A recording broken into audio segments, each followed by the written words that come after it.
Hi, this is Steve Wyborn, and I'd like to discuss my version of the classroom vocabulary activity, Talk a Mile a Minute. Talk a Mile a Minute happens with partners. One partner is facing toward the screen and the other partner is facing away from the screen. So across the classroom there are several partners, one facing the screen, one facing away.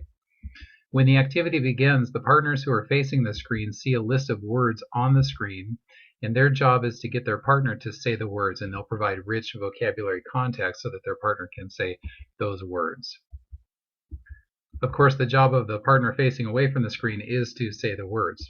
When the teacher calls time is up, all students will turn around and look at the list that's showing on the screen, and you'll pose the question, how are these words related? And in this case, these words are related through division. Then the partners will switch places, rotate, you'll check to be sure everyone's ready, and provide another list of words. And right away the discussion will begin again. So there will be powerful conversation between the partners. There will also be rich discussion as you ask about the category. How are these words related? But again, the powerful part of this activity happens right here in the conversation between the partners. So what does the screen look like? Let's take a careful look at the screen itself. I'm going to provide you with what I call a 4-click template, and here's how it works. Here's click 1, which simply says ready. Click 2 shows the list of words. Click 3 says what is the category, and click 4 reveals the category.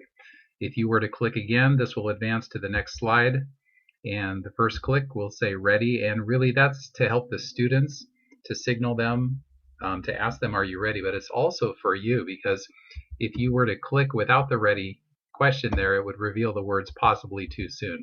So the first click ready is for you, second click reveals the words after the students have discussed, third click what is the category, and then the next click will reveal the category.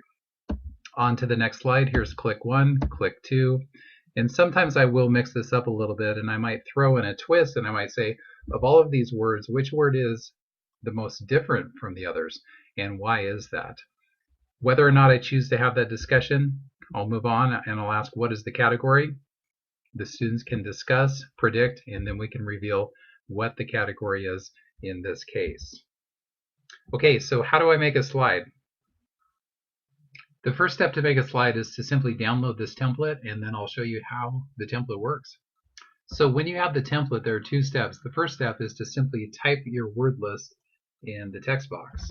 So type the words you want to use, whatever they might be.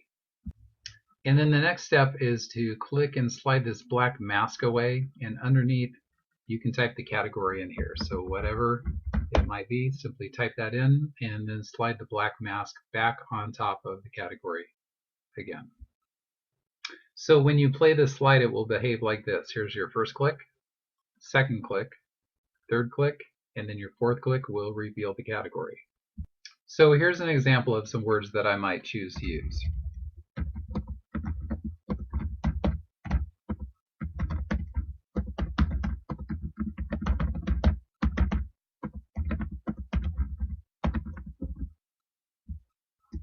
Once the words are in place, I'll click on the mask, slide it out of the way, and add a category.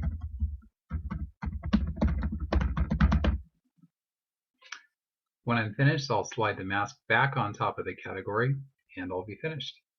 So let's move down to the next template and make another slide.